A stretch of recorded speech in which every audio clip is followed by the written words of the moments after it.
Du côté de Port-Gentil, le siège de l'Union pétrolière gabonaise a prêté son cadre à l'Assemblée générale de la Convention des entreprises pétrolières autochtones du Gabon. Un an après la création de cette entité qui a pour objectif de défendre les intérêts des sociétés autochtones. Pour en parler, Christine Sam, Rodney Mayoulou, nos correspondants maison.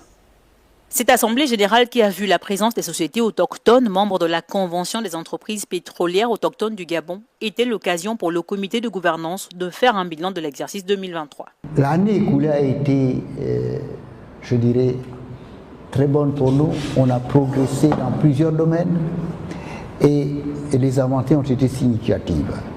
Nous avons multiplié les rencontres stratégiques avec l'administration. On a rencontré pratiquement la plupart des ministres qui nous intéressent, y compris le vice-premier ministre, le premier ministre. On a rencontré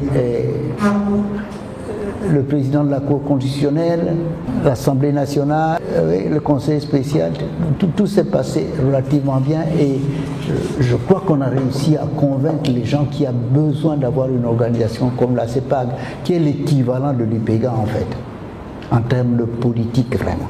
La CEPAG se satisfait donc de cette première année d'exercice, mais ne perd pas de vue l'envergure des défis à relever. Il y a des défis d'abord techniques. Il faut reprendre des champs qui sont en déclin.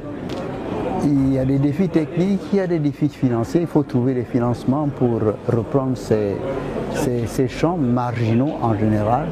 Et l'autre défi sera de négocier des termes permettant à produire ces champs marginaux de manière bénéficiaire. C'est une assemblée générale qui a eu le mérite de rassurer les membres de la CEPAG, satisfaits et confiants en l'avenir. Oui, nous sommes plutôt satisfaits. Cette assemblée générale nous a permis de faire le point des activités de la CEPAG au cours de l'année écoulée. La CEPAG est en parfaite ligne avec la politique prônée par le président de la République.